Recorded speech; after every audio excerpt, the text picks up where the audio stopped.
우리가 계속 십계명을 배워가고 있습니다. 율법의 핵심은 하나님 사랑과 이웃 사랑이죠. 우린 모두 율법이 하나님 사랑과 이웃 사랑의 법이라는 사실을 아주 오래전부터 명제적으로는 배워왔습니다. 하지만 율법이 실제로 어떻게 하나님 사랑과 이웃 사랑의 법이 되는지 각 계명의 강론을 자세히 알지 못하는 사람들이 생각보다 많습니다. 그리고 각 계명의 강론을 알지 못하면 율법은 그냥 하나님 사랑과 이웃 사랑의 법이라는 명제로만 존재하고 정말 우리가 하나님과 이웃을 사랑하게 하는 법으로 역사하지 못하는 거죠. 만약 하나님과 이웃을 사랑하라는 명령을 들었을 때 사랑이 뭔지 모르겠다면, 또 너무 추상적인 명령으로 들린다면 우리는 반드시 십계명의 각 계명들을 공부해야 합니다. 성경의 율법, 특히 십계명의 각 계명들이 바로 사랑이 무엇인지, 또 사랑을 어떻게 실천해야 하는지 매우 분명하게 또 아주 구체적으로 가르쳐 주기 때문이죠. 그래서 각 계명의 강론을 배우고 난 다음에는 누구도 사랑이 뭔지 모르겠다, 추상적이다 말할 수 없게 됩니다. 다만 우리가 하나님과 이웃을 제대로 사랑한 적이 없었던 죄인이라는 사실을 더욱 분명히 깨닫게 되는 거죠. 그래서 여러분, 율법을 배우는 일에 소망이 있습니다. 우리가 전에 배웠던 것처럼 율법은 우리 죄를 깨닫게 하여 오직 예수님만을 붙잡게 만들기 때문입니다. 또한 율법은 우리의 지식과 지혜가 되어서 어떻게 우리가 하나님과 이웃을 정말 의롭게 사랑할지 나아갈 길을 지도해 주기 때문이죠. 그러므로 우리 청년부가 이와 같은 율법의 유익을 믿고 율법을 배우는 일에 더욱 힘을 내주길 주님의 이름으로 권면합니다. 지난주에 우리는 제2계명 예배의 방법에 관한 계명을 배웠습니다. 너를 위하여 새긴 우상을 만들지 말라는 제2계명의 요구는 참되신 하나님을 바꾸지 말고 있는 모습 그대로 사랑하라는 의미이죠. 그리고 이를 위해서 우리가 어떻게 해야 됩니까? 오직 하나님을 알라, 오직 하나님을 힘써 알라, 영과 진리로 하나님을 바르게 알고 바르게 예배해야 한다 말했습니다. 하나님을 힘써 아는 것 자체가 하나님을 향한 사랑입니다. 사랑하면 힘써 알게 되고 또 힘써 알수록 더욱 깊이 사랑하게 되는 거죠. 호세아 6장 6절에서 하나님께서 말씀하세요. 나는 인애를 원하고 제사를 원하지 아니하며 번제보다 하나님 아는 것을 원하노라. 하나님께서 우리에게 정말 받기 원하시는 사랑은 우리가 먼저 하나님을 힘써 아는 것입니다. 하나님을 위해 뭔가를 하려고 하기 이전에 먼저는 하나님을 바르게 알고 힘써 아는 것, 이것이 하나님께서 우리에게 요구하시는 사랑인 거죠. 그래서 우리는 지난주에 제2계명을 통해 힘써 하나님을 알므로 하나님을 사랑하자 결단했습니다. 그 결단대로 올 한 해에는 하나님을 힘써 알므로 하나님을 더욱 사랑하는 한 해가 되길 주님의 이름으로 축복합니다. 이제 오늘 우리는 제3계명으로 들어갑니다. 제3계명은 하나님을 사랑하는 두 번째 실천적 계명이죠. 제1계명이 예배의 대상, 제2계명이 예배의 방법을 가르쳐주는 계명이라면 이제 제3계명은 예배의 태도를 가르치는 계명이라고 할 수 있습니다. 제3계명의 요구는 무엇입니까? 제3계명은 하나님을 어떻게 참되게 사랑하라 우리에게 말합니까? 함께 오늘 본문을 통해 살펴보도록 하겠습니다. 자, 먼저 제3계명의 내용을 읽고 시작해 보겠습니다. 제3계명은 출애굽기 20장 7절에 기록되어 있죠. 우리 함께 읽어 보겠습니다. 시작. 너는 내 하나님 여호와는 그의 이름을 망령되게 부르는 자를 죄 없다 하지 아니하리라. 아멘. 자, 제3계명의 기본 명령은 내 하나님 여호와의 이름을 망령되게 부르지 말라입니다. 무엇을? 내 하나님 여호와의 이름을 어떻게 해요? 망령되게 부르지 말라는 거죠. 제3계명 역시 겉보기에는 매우 단순하게 보이는 계명입니다. 보통 주일학교에서 제3계명을 어떻게 배웁니까? 주로 하나님의 이름을 추임새로 사용하지 말아라, 또는 장난스럽게 부르지 말라라는 의미로 배웁니다. 오 마이 갓, 오 지저스 이런 거 하지 말라는 거죠. 그리고 이제 아멘, 할렐루야 이런 것도 너무 장난스럽게 추임새처럼 사용하지 말아라 이렇게 배워요. 또 어떤 유명인들에게 무슨 느님, 무슨 갓 이란 표현을 사용하는 것도 사실은 제3계명의 위반이 된다고 우리는 배우는 거죠. 제3계명은 보통 주일학교에서 이런 수준으로 가르쳐지는 계명이고 이러한 적용도 당연히 적실하다 말할 수 있습니다. 하지만 제3계명이 단지 하나님의 이름을 장난스럽게 부르지 말라, 추임새로 사용하지 말라, 그 정도 의미의 계명인가 묻는다면 그렇지 않은 거죠. 제3계명은 우리가 주일학교에서 배운 의미보다 훨씬 더 깊고 풍성한 의미를 가진 계명입니다. 그래서 우리가 이제 주일학교를 졸업해서 청년이 되었다면 주일학교 수준을 벗어나 이 계명의 더 깊은 의미가 무엇인지도 함께 고민해 봐야 하는 거죠. 앞서 살펴보았던 것처럼 제3계명을 이해하는 포인트는 두 가지입니다. 무엇을? 너는 내 하나님 여호와의 이름을 어떻게 망령되게 부르지 말라. 그래서 제3계명을 바르게 이해하고 적용하기 위해서는 이 두 가지 포인트를 먼저 하나하나 정리해 볼 필요가 있는 거죠. 자, 먼저 내 하나님 여호와의 이름부터 정리를 해봅시다. 제3계명은 내 하나님 여호와의 이름을 망령되게 부르지 말라고 명령하죠. 여러분도 이미 익히 들어서 알겠지만 성경에서 이름은 단순한 호칭 이상의 의미를 갖고 있습니다. 성경에서 이름은 보통 그 존재의 속성 또는 정체성을 나타내는 용도로 사용되죠. 그래서 하나님께서 아담에게 피조물들의 이름을 붙이라 하신 것은 각 피조물의 본질과 속성을 이해하고 규정하라는 의미로 우리가 이해할 수 있는 거예요.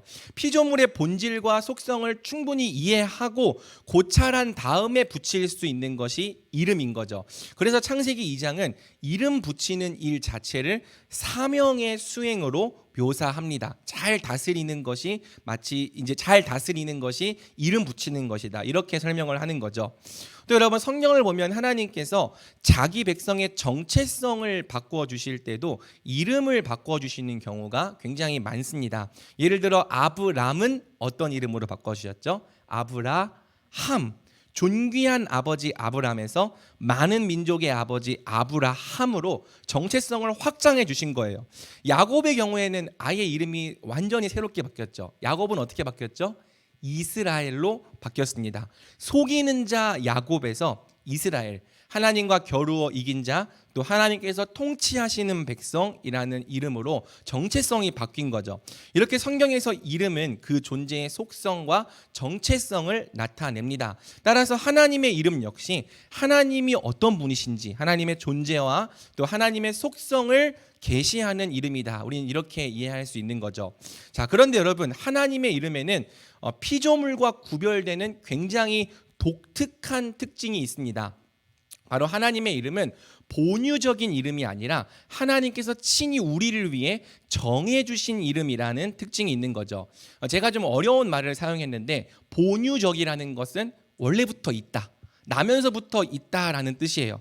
그런데 하나님에게는 본유적인 이름, 원래부터 있는 이름, 존재하게 되면서부터 있는 이름이 없습니다. 왜? 하나님은 어느 순간부터 나셨거나 어느 때부터 존재하게 되신 분이 아니기 때문이죠.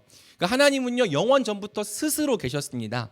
하나님에게는 피조물과 달리 존재의 시작점이 없으십니다. 이는 하나님보다 더 먼저 있어서 하나님에게 이름을 붙여줄 수 있는 존재가 세상에는 없다는 뜻이죠. 그래서 하나님의 모든 이름은요, 본유적인 이름이 아니라 스스로 지으신 이름입니다. 여기서 중요한 것은 하나님께서 스스로 이름을 지으신 이유가 바로 우리를 위해서라는 거죠. 하나님의 이름에는 하나님의 백성인 우리를 위해 정하시고 또 우리를 위해 알려주셨다는 매우 독특한 특징이 있다는 거예요. 자, 그러면 여러분, 하나님은 왜 우리를 위해 하나님의 이름을 정하시고 또 우리를 위해 그분의 이름을 알려주셨을까요? 바로 우리와 인격적인 관계를 맺으시기 위해서죠. 여러분, 저희 집에는 이제 첫째와 둘째, 셋째, 이남 일녀가 있는데요. 이 첫째, 둘째, 셋째 모두 한 가지 공통점이 있습니다.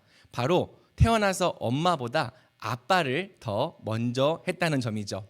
물론 빈도를 따지면 아빠보다 엄마를 압도적으로 훨씬 더 많이 부르긴 해요. 하지만 가장 첫 번째로 부른 호칭은 아무튼 모두 아빠였다. 여러분, 왜 저희 집 아이들이 엄마보다 아빠를 더 먼저 했을까요?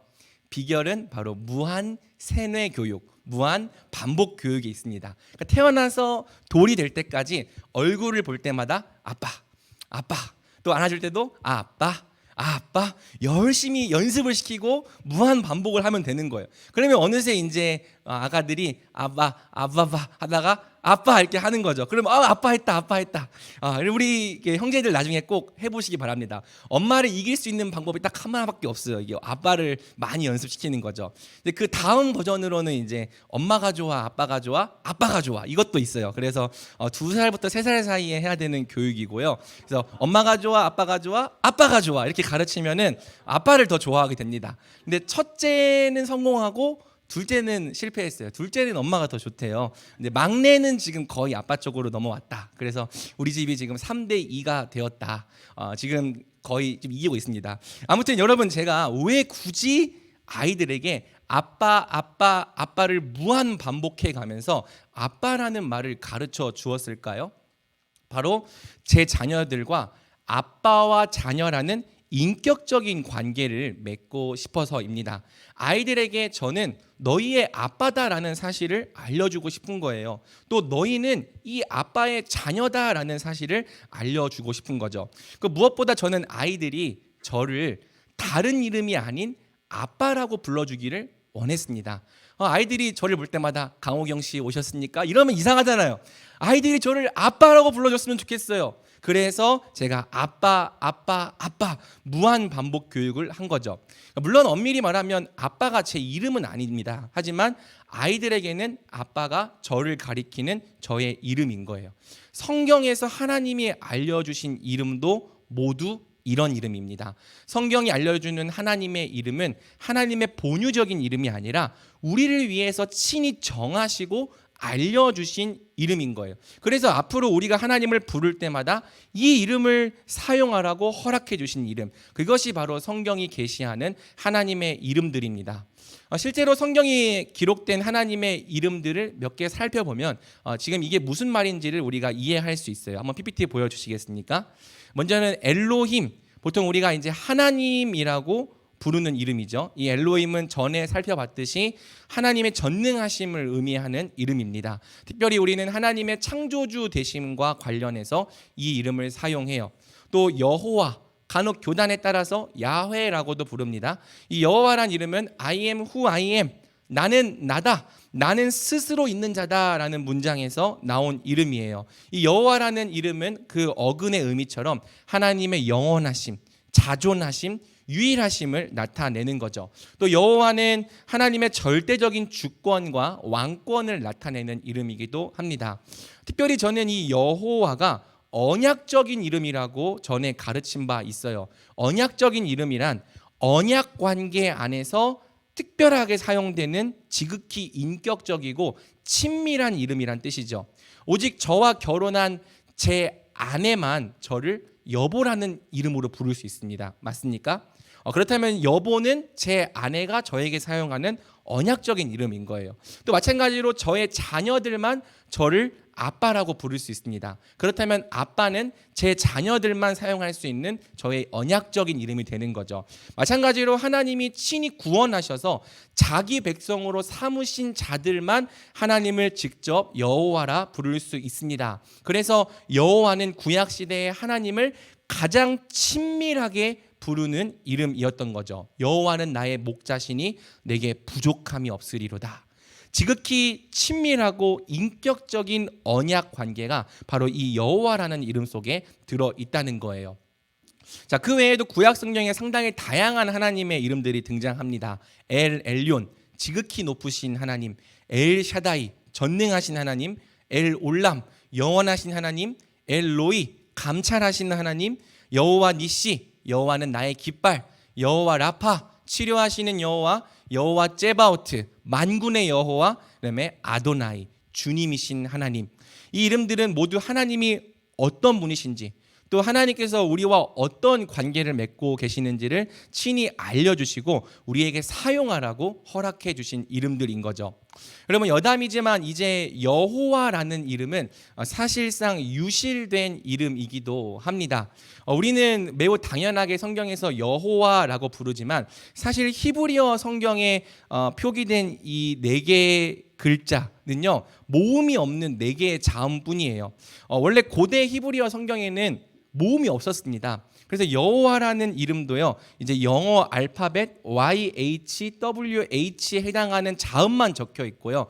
실제로 모음이 없기 때문에 우리가 이걸 어떻게 읽는지 몰라요. 다만 이제 아도나이라고 하는 그 아오아를 모음만 떼서 여기다 붙이면은 야호와, 앞에 강세가 사라져서 여호와가 되는 거고요. 우리가 그냥 그렇게 읽고 있을 뿐 실제 당시 사람들이 어떻게 불렀는지 알 수 없는 이름이 되어버린 거죠. 그러니까 주전 2, 3세기 신구약 중간길에 율법을 엄격한 기준으로 준수하는 하시딤 운동이 일어납니다.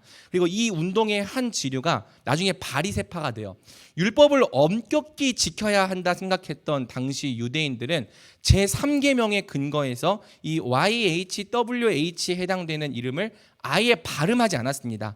성경을 읽다가 이 네 개의 자음을 발견하면 본래의 발음대로 읽지 않고 아도나이, 주님 이렇게 바꿔 읽었었던 거예요. 그래서 아이러니하지만 제3계명을 정말 엄격히 지키려 했던 이 운동 때문에 이 YHWH에 해당되는 실제 발음이 유실되었습니다. 우리는 그냥 적당히 모음을 붙여서 여호와라 부르기도 하고 야훼라고 부르기도 하지만 실제 어떻게 읽는지는 모른다는 거죠. 이 네 개의 문자를 아도나이, 주님이라고 읽었던 당시 전통 때문에 나중에 예수님 시대에 헬라어 성경이 만들어지거든요. 근데 헬라어 성경이 만들어질 때 이 네 개의 문자가 모두 주님을 의미하는 퀴리오스로 번역됩니다. 그래서 헬라어로 된 신약 성경에는 더 이상 여호와라는 말이 등장하지 않고 여호와에 해당되는 모든 부분들이 다 주님, 퀴리오스라고 번역이 되어 있어요. 그리고 이 전통을 이제 영어 성경이 이어받아서 영어 성경에도 여호와라는 이름이 잘 쓰이지 않고 모두 롤드, 주님이라는 이름으로 번역이 되는 거죠. 자, 그런데 여러분, 이 여호와라는 이름이 유실된 것에는 한 가지 큰 신학적인 문제도 있었습니다. 바로 요엘 2장 32절 때문이죠. 누구든지 여호와의 이름을 부르는 자는 구원을 받으리니. 여호와란 이름은요, 구원의 이름인 거예요. 하나님은 누구든지 여호와의 이름을 부르는 자가 구원을 받으리라 약속하신 거죠. 물론 이름 좀 다르게 불렀다고 구원 안 해주시고 그런 일은 없겠지만 그래도 이것이 신학적인 문제가 되었다는 것입니다. 정작 예수님 당시에는 아무도 여호와의 본 이름을 몰랐어요. 구약 시대에는 누구나 다 사용하는 가장 친밀한 이름이었지만 이제는 부를래야 부를 수조차 없게 된 이름이 바로 여호와가 된 거죠. 그래서 여러분, 하나님은 신약 시대에 자기 백성을 위해서 또 하나의 새로운 이름을 주십니다. 우리 한번 같이 읽어볼까요? 마태복음 1장 21절입니다. 시작. 아들을 낳으리니 이름을 예수라 하라. 이는 그가 자기 백성을 그들의 죄에서 구원할 자이심이라 하니라. 아멘. 바로 자기 백성을 위한 새로운 구원의 이름, 예수라는 이름을 주신 거죠.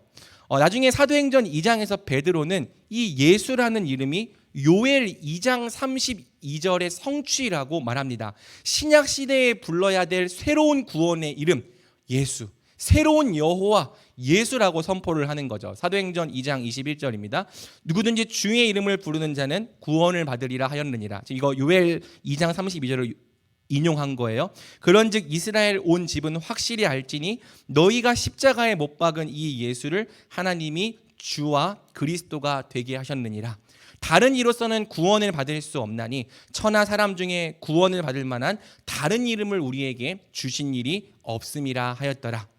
그래서 이제 신약 백성인 우리는요, 여호와 대신에 예수의 이름을 부르는 거죠. 실제로 신약 성경은 원래 여호와에 해당되는 구약의 상당수 본문을 예수님께로 직접 적용합니다. 예수님이 곧 여호와시다라는 선포가 신약 성경에 가득한 거예요. 이제 신약 시대에는 누구든지 예수의 이름을 부르는 자가 구원을 받습니다. 그러므로 예수의 이름은 오늘 우리에게 허락된 능력의 이름이고 구원의 이름입니다. 그리고 마지막으로 구원의 이름이신 예수님을 통해서 구약 시대에는 감히 상상조차 할 수 없었던 아주 친밀하고 파격적인 이름이 우리에게 새로 주어져요. 로마서 8장 15절 우리 함께 읽어볼까요? 시작. 너희는 다시 무서워하는 종의 영을 받지 아니하고 양자의 영을 받았으므로 우리가 아빠 아버지라 부르짖느니라. 아멘. 바로 신약 백성인 우리는 이제 예수님을 통해서 만유의 주이신 하나님을 뭐라고 부르는 겁니까? 아빠 아버지라 부르짖게 된 것입니다. 여러분, 물론 구약 시대에도요 하나님을 간접적으로 아버지에 비유하기는 했어요. 하지만 절대 직접 호칭으로 하나님을 아버지라 부른 적은 없었습니다. 피조물이 어떻게 창조주를 감히 아버지라 부를 수 있겠어요? 그래서 예수님이 하나님을 직접 아버지라고 칭했을 때 유대인들이 거품을 물고 난리를 쳤던 거죠. 요한복음 5장 18절 유대인들이 이로 말미암아 더욱 예수를 죽이고자 하니 이는 안식일을 범할 뿐만 아니라 하나님을 자기의 친아버지라 하여 자기를 하나님과 동등으로 삼으심이로라. 천지를 만드신 창조주 하나님을, 또 만물을 다스리시는 만유의 주님을 우리가 감히 아빠 아버지라 부른다는 것 자체가 사실 엄청난 일입니다.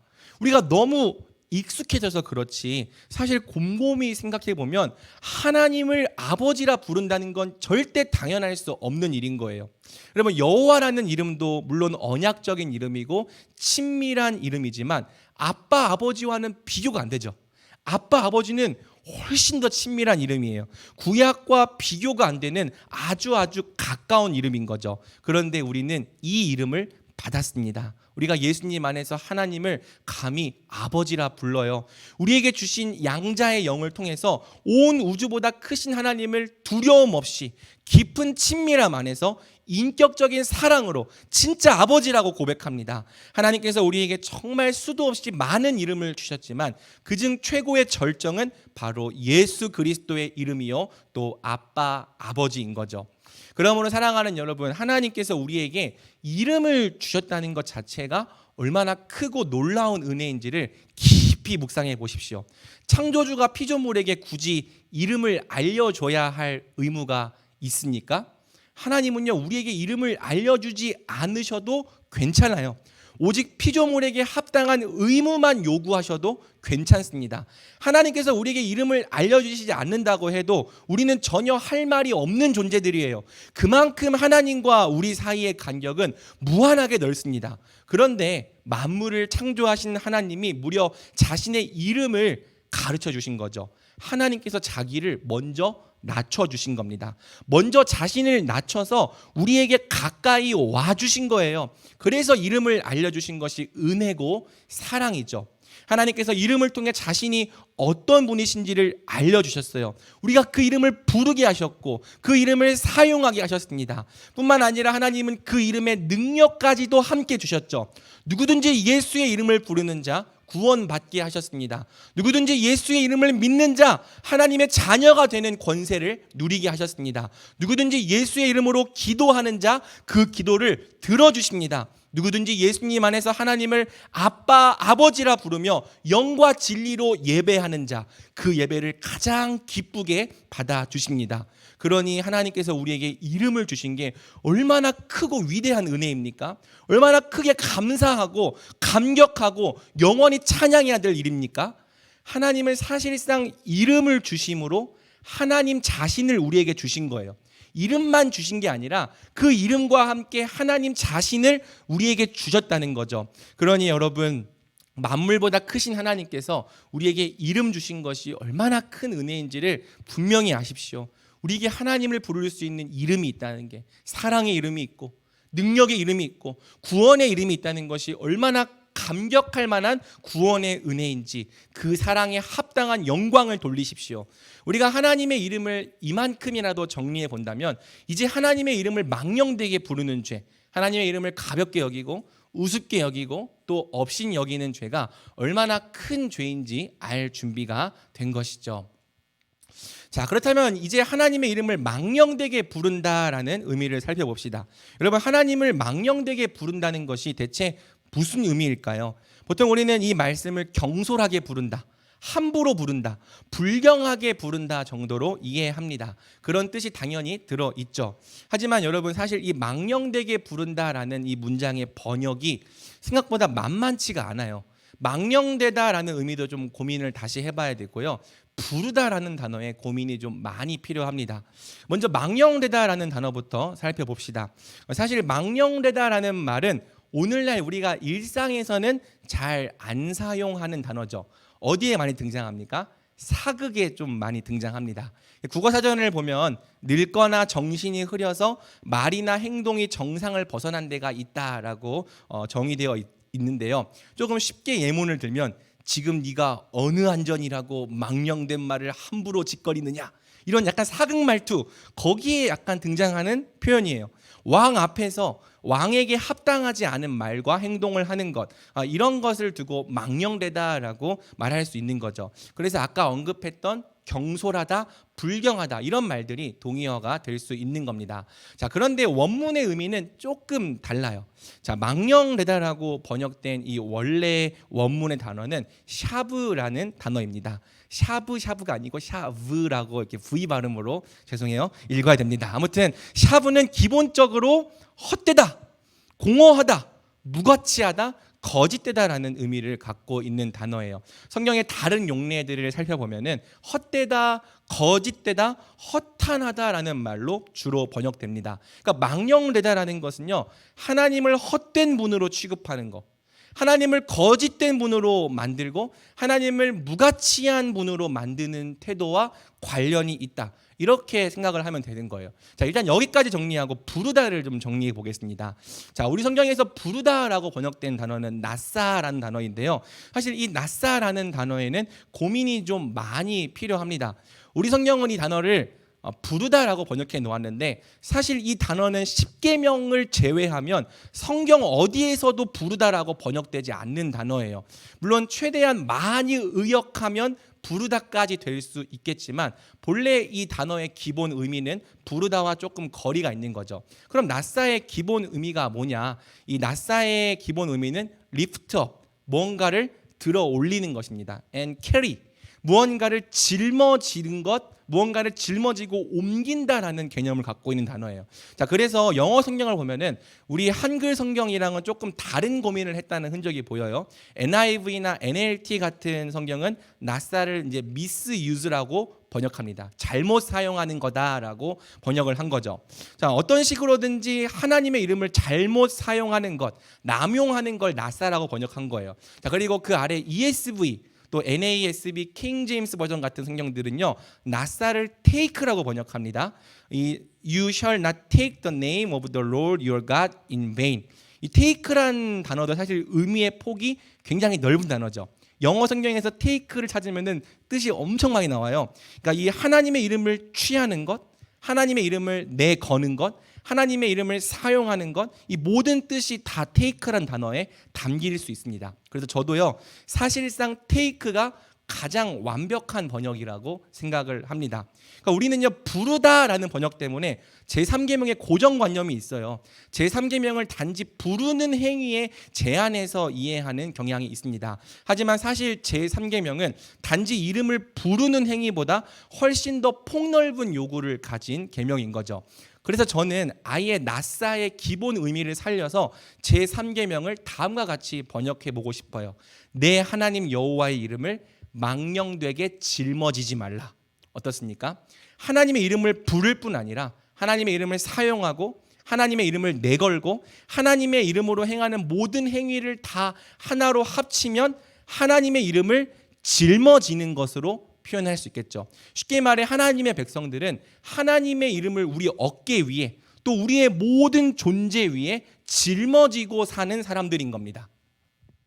하나님은 하나님의 지극히 존귀한 이름을 바로 우리 위에 두셨어요. 우리를 향해 친히 내 백성이다, 주 예수 그리스도의 백성이다라고 칭해 주셨습니다. 그래서 이제 우리는 소위 하나님의 이름을 짊어지고 사는 사람들이 된 거죠. 우리가 무엇을 하든지 우리는 항상 하나님의 이름을 짊어지고 행하게 되었습니다. 우리가 어디로 가든지 우리는 항상 하나님의 이름을 걸고 또는 붙이고 가게 된 거예요. 그런데 며칠 전 교회 사무실의 모든 장로님, 권사님들이 우리 하임이가 장난감을 잃어버렸다는 사실을 알게 되신 사건이 있었습니다. 사무실 권사님들과 장로님들이 저를 볼 때마다 하임이가 장난감을 잃어버렸어요. 사무실에서 장난감을 찾아가세요. 다 그렇게 말씀하시는 거예요. 8층에서 만났더니 장난감 찾아가세요. 3층에서 만났더니 장난감 찾아가세요. 찾아왔죠. 도대체 어떻게 이 장난감이 하임이 장난감이라는 걸 아셨을까? 굉장히 의아했습니다. 이유는 하나였죠. 장난감에 강하임 이름이 스티커로 붙어 있었습니다. 하도 장난감을 많이 잃어버려서 아내가 붙여놨대요. 그래서 장난감에 붙어 있는 이름표를 보고 도대체 네 집 아들내미가 장난감을 잃어버리고 다는지를 한 번에 아실 수 있었던 거죠. 마찬가지예요. 이제 우리가요, 하나님의 이름을 짊어졌습니다. 우리 이마에 얘는 내 거야, 얘는 하나님 소유야, 내가 너를 지명하여 불렀나니 너는 내 것이야 라고 쓰여졌어요. 우리가 어딜 가든지 무엇을 하든지 다름 아닌 하나님의 이름이 꼬리표로 따라다니게 되었습니다. 그래서 이제 어떤 일이 벌어집니까? 우리의 모든 말과 행동과 태도가 곧바로 하나님의 명예와 직결됩니다. 하나님의 이름이 우리 위에 걸려 있다 보니까 이제 우리가 뭔가를 잘하면 사람들이 우리만 칭찬하는 게 아니라 하나님을 칭찬하는 거예요. 또 뭔가를 잘 못하면 사람들이 우리만 욕하는 게 아니라 하나님도 함께 모독하게 된 거죠. 우리의 모든 말과 행동과 삶이 곧바로 하나님의 명예와 직결된다. 이것이 우리가 하나님의 이름을 짊어졌다는 의미입니다. 자, 그럼 이제 샤브와 낫사를 합치면 내 하나님 여호와의 이름을 망령되게 부른다가 어떤 의미인지를 분명히 정의할 수 있겠죠. 하나님을 망령되게 부른다는 것은요, 결국 하나님의 이름을 헛되게 짊어지는 것을 말하는 거예요. 하나님의 이름을 짊어진 우리가 우리의 말과 행동과 삶을 통해서 하나님을 헛된 분으로 만들고 하나님을 거짓된 분으로 만들고 하나님을 쓸모없는 분으로 여김받게 만드는 모든 죄가 제3계명을 어기는 죄입니다. 하나님의 이름을 짊어진 우리가 사실상 하나님을 헛된 분, 거짓된 분, 무가치한 분으로 만드는 태도로 그분을 대하면 세상도 우리의 그런 태도를 보면서 하나님을 똑같이 헛된 분, 거짓된 분, 무가치한 분으로 여기게 된다는 거예요. 그래서 제3계명은 예배 태도와 관련된 계명이 됩니다. 하나님을 대하는 태도를 규정하는 계명이 바로 제3계명인 거죠. 자, 그럼 여러분, 도대체 우리가 하나님을 헛된 분, 거짓된 분, 무가치한 분으로 여김받게 만드는 경우가 뭐가 있을까요? 그렇게 여김받게 하는 그 방법이 그렇게 어렵지 않습니다.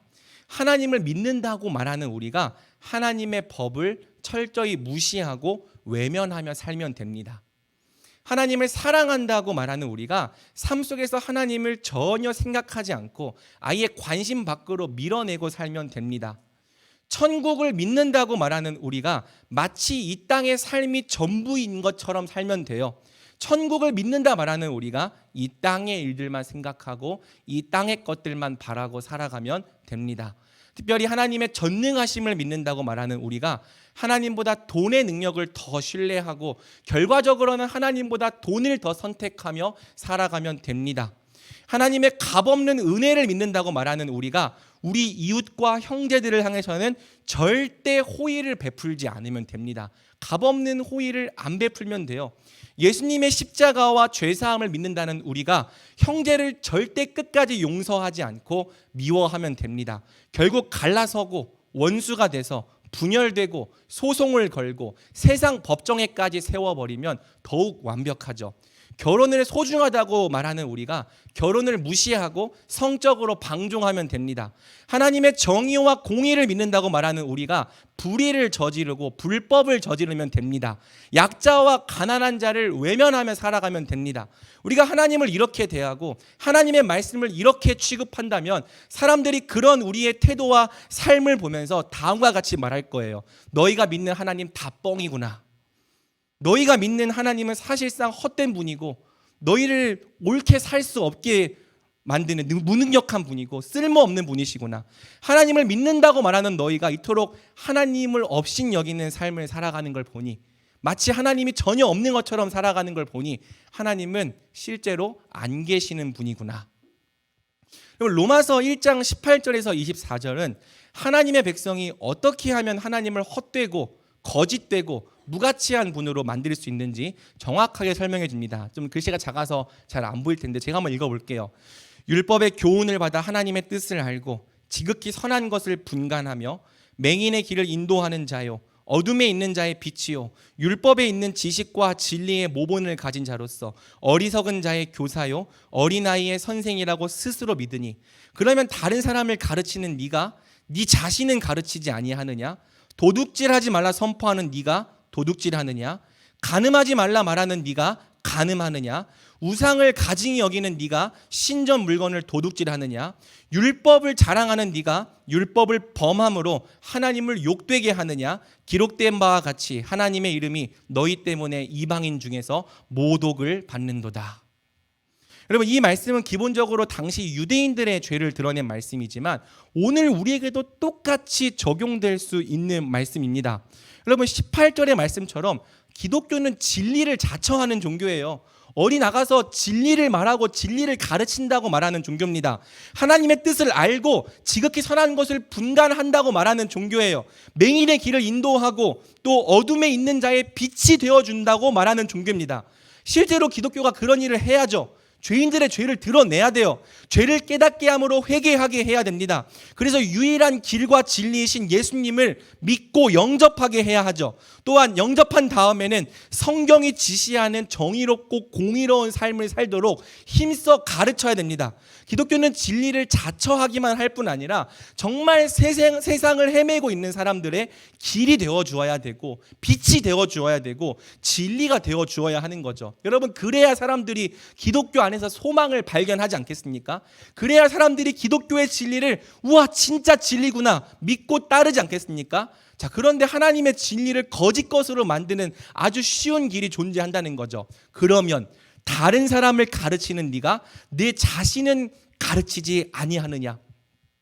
도둑질하지 말라 선포하는 우리가 도둑질하면, 간음하지 말라 가르치는 우리가 간음을 일삼으면, 우상을 가증히 여긴다고 말하는 우리가 실제로는 온갖 우상을 우리의 신으로 섬기고 또 돈을 우리의 능력으로 삼고 살아간다면 우리의 모든 불법과 불의를 통해서 하나님의 이름이 헛된 이름이 된다고요. 거짓된 이름, 쓸모없는 이름, 무가치한 이름이 된다는 것입니다. 우리가 하나님을 업신여기고 또 하나님의 모든 명령을 우습게 여기며 살아간다면 우리의 모든 범죄를 통해 누구의 이름? 하나님의 이름이 모독을 받는다는 게 성경의 설명이죠. 로마서 2장 23절에서 24절입니다. 율법을 자랑하는 네가 율법을 범함으로 하나님을 욕되게 하느냐? 기록된 바와 같이 하나님의 이름이 너희 때문에 이방인 중에서 모독을 받는도다. 이는 제5에서 10계명 이웃 사랑의 법이 하나님 사랑의 법과 연결될 수밖에 없는 이유이기도 합니다.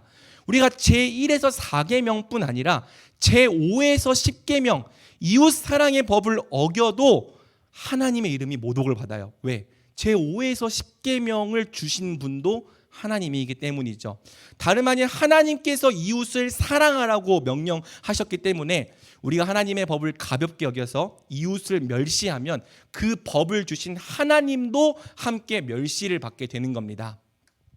사랑하는 청년부 여러분, 이 계명을 토대로 지금 우리가 살아가고 있는 이 시대가 어떤 시대인지 정말 정직하게 점검해 봅시다.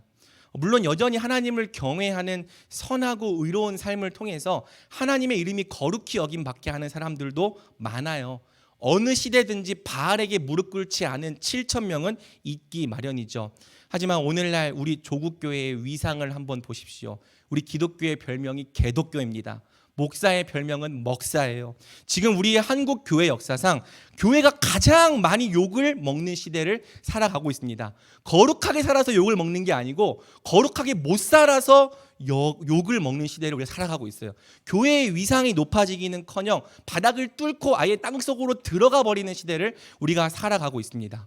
그럼 우리 때문에 하나님의 이름이 높임을 받기는커녕 온갖 곳에서 가장 신경질적으로 모독을 받고 있습니다. 모두 하나님의 이름을 짊어진 우리가 하나님의 이름을 무겁게 여기며 살지 않았기 때문이죠. 그럼 잊을만 하면 뉴스에 꼭 한 번씩 기독교인들이 등장합니다. 목사도 장로도 권사도 집사도 예외가 없어요. 온갖 갑질 논란의 중심에 하필 그분이 교회 권사라는 사실이 밝혀져요. 온갖 성추문의 중심에 교회 목사가 있습니다. 온갖 부정부패의 장본인이 또 하필 교회 장로라는 사실이, 뉴스는 그런 걸 좋아하는 것 같아요. 밝혀집니다. 아이를 이방하여서 때려 죽인 사람이 기독교인이고요. 온갖 성범죄와 불법 촬영물 유포자 명단에 기독교인들이 포함되어 있습니다. 코로나로 인해서 온 나라가 위기를 겪는 때에도 온갖 정치적인 프레임을 걸어가면서 가장 협조하지 않았던 사람들의 몇몇 일각의 교회가 있습니다. 또 여러분, 3.1절에 일장기를 걸어놓는 정신 나간 사람이 목사라는 사람입니다. 여러분, 하나님의 이름을 짊어지고 있지만 하나님을 경외하지 않는 우리의 불법과 불의 때문에 하나님이 가장 많이 모욕받는 시대가 지금 우리의 이 가슴 아픈 시대인 거예요. 그럼 이 죄를 도대체 어떻게 하면 좋습니까? 우리가 어떻게 가슴을 치며 회개하고 은혜를 구하면 좋겠습니까? 그런데 여러분, 또 이런 가슴 아픈 현실에도 불구하고요, 그래서 어쩌라고 생각하는 사람들이 있습니다. 그게 내 잘못이냐라고 생각하는 사람들도 있죠. 여러분, 성경의 모든 인물들은요, 꼭 내가 그런 죄를 짓지 않았을지라도 공동체 전체의 죄를 마치 자신의 죄로 여기며 가슴을 치며 울며 회개하고 은혜를 구했습니다. 그런데 오늘날 우리는요, 하나님의 이름이 모독을 받는 문제가 내 문제가 아니라고 생각을 해요. 내 잘못도 아니고 내가 책임져야 될 문제는 더더욱 아니라고 생각을 하는 거죠. 뭐가 문제입니까? 제3계명을 범하는 죄도 본질적으로는 제1계명, 하나님을 진짜 사랑하지 않는 죄에서 나옵니다. 하나님을 사랑하지 않기 때문에 하나님의 이름이 모욕을 당하시든지 말든지 별로 상관이 없는 거죠. 만약 모욕을 당하시는 분이 내 부모님이라면, 모독받는 사람이 내가 정말 사랑하는 사람이라면 우리가 그런 모욕과 모독을 받고 가만히 있을 수 있겠습니까? 혹시 내 잘못이 아니더라도 속이 터지지 않겠습니까? 분통이 터지지 않겠습니까? 너무 분하고 화가 나서 밤에 잠이 안 오지 않겠습니까? 그런데 우리는 이상하게도 하나님이 모욕을 당하시고 하나님의 이름이 모독을 당하시는 일에는 마음이 아주 평안해요. 별다른 마음의 파문이 없습니다. 왜? 사실은 우리가 하나님을 진짜 사랑하지 않기 때문은 아닌지를 꼭 물어봐야 하는 거죠. 여러분, 제가 너무 거창한 예시만 들었는데요, 한번 여러분의 일상에도 제3계명을 적용해 보십시오. 여러분은 지금 여러분이 하나님의 이름을 짊어지고 있다는 자각이 있습니까? 사람들이 지금 여러분을 통해 하나님을 보고 있고 여러분을 통해 하나님이 어떤 분이신지를 판단하고 있다는 자각이 있습니까? 여러분, 꼭 뉴스에 나올 법한 큰 죄가 아니더라도 우리가 하나님의 이름을 업신여김 받게 만드는 방법은 얼마든지 많이 있습니다. 그리고 사실은 크고 심각한 죄보다 삶의 작고 사소한 말과 행동과 태도들이 하나님을 더욱 업신여김 받게 만들죠. 나중에 제5에서 10계명을 배우면 대체 어떤 죄가 하나님을 업신여김 받게 만드는 죄인지 더욱 분명히 알게 될 것입니다. 기본적으로 우리는 사람들을 대하는 태도에서 하나님의 이름을 업신여김 받게 만들 수 있어요. 다른 사람을 향해 호의적이지 않고 무례하고 존중함이 없고 귀찮은 일을 내게 떠밀지 말라는 식의 태도를 우리가 자주 보인다면 하나님을 업신여김 받게 할 수 있습니다. 힘든 일은 요령 있게 다 피해 다니고 낮아져서 섬겨야 하는 일은 절대 어딘가 숨어서 안 하려고 하고, 혹시 내가 조금이라도 손해볼까 싶으면 싸우고 투쟁해서라도 절대 내가 손해는 보지 않게 하려는 태도. 여러분은 손해를 안 볼 수 있지만 하나님은 업신여김을 당할 수 있습니다. 게으르고 불성실하고 정직하지 않고 대충 적당히 넘어가려는 태도, 정말 성실하게 감당하지 않는 그런 태도 역시 우리에게 이름을 주신 하나님을 모욕받게 할 수 있습니다. 여러분의 삶, 또 제 삶을 우리 함께 스스로 되돌아보고 점검해 봅시다. 가정과 학교와 직장에서 여러분의 삶은 하나님의 이름을 높임받게 하는 삶입니까? 아니면 하나님의 이름이 도리어 업신여김 받게 하는 삶입니까? 옛날 기독교 청춘 드라마 같은 걸 보면 이런 대사가 있었어요. 네가 믿는 하나님, 나도 믿고 싶다. 좀 오글거리지만 되게 좀 감동적인, 야, 네가 믿는 하나님 보니까 나도 믿고 싶다.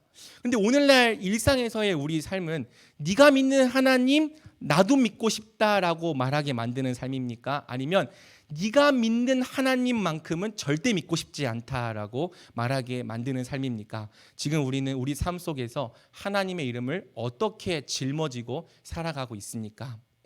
사랑하는 여러분, 사실 거룩하신 하나님의 이름을 우리가 짊어진다는 것 자체가 우리에게 절대 쉬운 일은 아니에요. 하나님의 이름은 우리에게 사실 너무나도 과분한 이름입니다. 어떻게 피조물이 감히 하나님의 이름을 짊어질 수 있겠어요? 게다가 우리는 하나님이 거룩하신 만큼 거룩할 능력이 없어요. 의롭게 살아갈 실력도 없습니다. 우리는 그냥 죄인이죠. 하나님이 높임받게 하기는커녕 하나님 얼굴에 먹칠이나 하지 않으면 다행인 사람들이죠. 그래도 여러분, 하나님께서 우리에게 이름을 주셨잖아요. 구원의 이름을 주셨고 능력의 이름을 주셨잖아요. 감히 하나님을 아빠, 아버지라고 부르게 하셨잖아요. 그럼 적어도 우리가 그 존귀한 이름에 걸맞게 살아보려고 노력은 해봐야 하는 거 아닙니까? 물론 넘어지겠고 물론 또 실패하겠지만 그래도 내게 하나님의 이름이 걸려 있다는 자각을 가지고 어떻게든 주신 이름에 합당하게 살아보려고 최선을 다해야 하는 거 아닙니까? 그런데 놀라우리만큼 우리에게는 하나님의 이름이 지금 나에게 걸려 있다는 자각이 없어요. 그저 먹든지 마시든지 뭘 하든지 하나님의 이름보다는 내 유익을, 내 인생을 더 먼저 생각하며 선택합니다. 하나님의 이름이 아예 고려의 대상조차 되지 못할 때가 대부분이죠. 왜? 결국에는 하나님을 사랑하지 않기 때문은 아닌지를 물어보자는 거죠. 사랑하지 않으면 하나님의 이름을 존귀하게 여기지 않게 되는 거예요. 그래서 우리가 죄인입니다. 우리가 바로 하나님을 사랑하지 않는 죄인이요, 제3계명을 어김으로 하나님의 이름을 업신여김 받게 하는 죄인인 것이죠. 그렇다면 사랑하는 여러분, 우리가 도대체 제3계명을 정말 어떻게 참되게 지키는 자들 될 수 있을까요? 제3계명을 참되게 지키는 원리가 바로 고린도전서 10장 31절에 기록되어 있습니다. 우리가 다 아는 유명한 말씀이죠. 우리 함께 읽어보겠습니다. 시작. 그런즉 무엇을 하든지 다 하나님의 영광을 위하여 하라. 먹든지 마시든지 무엇을 하든지 다 하나님의 영광을 위하여 하라. 우리가 줄곧 암송했던 이 말씀이 바로 제3계명을 참되게 지키는 원리입니다. 먹든지 마시든지 뭘 하든지 항상 하나님의 이름을 생각하고 하나님의 명예를 위하여 그것을 행하라. 이 말씀이 바로 제3계명을 참되게 지키는 길이요, 하나님을 정말 진실되게 사랑하는 길인 거죠. 사랑하는 여러분, 우리가 하나님을 정말 사랑한다면 우리가 짊어지고 있는 하나님의 이름을 생각하지 않을 수가 없습니다. 한번 욕심대로 하고 싶을 때도요, 하나님의 이름이 마음에 걸려요. 한번 불법을 저지르고 싶을 때도 하나님의 이름이 마음에 걸립니다. 딱 한번 눈 감고 타협하고 싶을 때도요, 지금 내게 걸려있는 하나님의 이름을 차마 더럽힐 수가 없는 거죠. 그래서 하나님을 정말 사랑하는 사람들은요, 절대 자기 기분대로만 살 수가 없는 거예요. 마음 같아서는요, 똑같이 화내고 싶습니다. 똑같이 엿을 먹여드리고 싶어요. 똑같이 모욕하고 싶고요, 똑같이 더러워지고 싶습니다. 누구는 화 못 냅니까? 누구는 더러운 말 못합니까? 다 할 수 있어요. 하지만 하나님의 이름이 걸려있기 때문에, 하나님의 이름이 지금 나에게 걸려있기 때문에 브레이크가 걸리는 거죠. 마음 같아서는 내 기분대로 하고 싶습니다. 똑같이 세상의 정욕과 탐욕과 쾌락을 추구하며 살고 싶습니다. 세상에서 잘 먹고 잘 사는 내 인생의 안락함을 내 인생의 가장 우선순위로 삶고 살아가고 싶습니다. 하지만 우리가 그렇게 살아갈 때 하나님의 이름은 어떻게 여김받을까 고민이 되지 않을 수 없는 거죠. 하나님을 정말 사랑하는 우리는요, 하나님의 이름을 위해 한 번 더 참는 거예요. 하나님의 명예를 위해서 한 번 더 용서하는 거고요, 한 번 더 져주는 것입니다. 그리고 하나님의 이름을 더럽히지 않기 위해서 죄가 주는 유혹과 쾌락을 뿌리치고 자기를 부인하는 거죠. 나를 위해서가 아니라 하나님의 이름을 생각할 때 우리는 기존과 좀 더 다른 선택을 하게 됩니다. 그것도 억지로만 그렇게 하는 것이 아니라 하나님을 사랑하고 경외하는 마음에서 좀 더 다른 선택을 하게 되는 거죠. 사랑하는 여러분, 우리가 하물며 사람을 사랑하고 사람을 존경해도 절대 그 사람의 이름을 함부로 더럽히지 않아요. 사랑하면 반드시 그 사람의 이름을 소중하게 여깁니다. 예컨대 저는 사역을 하면서 항상 제 은사이신 목사님의 이름을 생각해요. 물론 목사님께는 사역자 제자들이 굉장히 많고요. 저는 그 중에서도 제일 부족한 막내입니다. 어디 가서 목사님의 이름을 내걸 자격은 사실 없죠. 하지만 그래도 저는 목사님의 이름을 생각합니다. 제 스스로에게 목사님의 이름이 걸려있다는 생각을 해요. 목사님께 받은 은혜가 정말 많기 때문에 함부로 그 이름을 더럽히고 싶지 않습니다. 누가 볼 때든 보지 않을 때든 목사님의 이름에 부끄럽지 않은 사역자가 되려고 그래도 최선을 다하게 됩니다. 여러분도 그렇지 않습니까? 여러분에게도 그런 이름이 있다면, 정말 존경하는 사람이 여러분에게 이름을 주셨다면 그 이름을 소중히 여기지 않겠습니까? 아마 여러분도요 그렇게 할 거예요. 우리가 사람을 사랑하고 사람을 존경해도 그 이름을 반드시 소중하게 여깁니다. 그런데 만약 우리가 하나님을 사랑하고 하나님을 경외한다면 어떻게 하나님의 이름을 소중히 여기지 않을 수 있겠습니까? 당연히 삶의 모든 순간 속에서 하나님의 이름을 생각하지 않겠습니까? 우리에게 주신 하나님의 이름을 절대 더럽히지 않고 먹든지 마시든지 무엇을 하든지 항상 하나님의 이름이 높임받게 하려 하지 않겠습니까? 하나님을 사랑하는 것과 하나님의 이름을 사랑하는 것은 완전히 같은 것입니다. 하나님을 사랑하는 자는 반드시 하나님의 이름을 소중히 여깁니다. 하나님의 이름을 소중히 여기는 자는 반드시 하나님을 사랑하는 자입니다. 여러분, 제3계명의 참된 요구가 예수님이 가르쳐 주신 주기도문 속에도 들어 있습니다. 우리 주기도문의 맨 앞부분을 한번 함께 외워볼까요? 시작. 하늘에 계신 우리 아버지여, 이름이 거룩히 여김을 받으시오며. 아멘. 주기도문의 제1간구가 뭐예요? 아버지의 이름이 거룩히 여김을 받으시오며.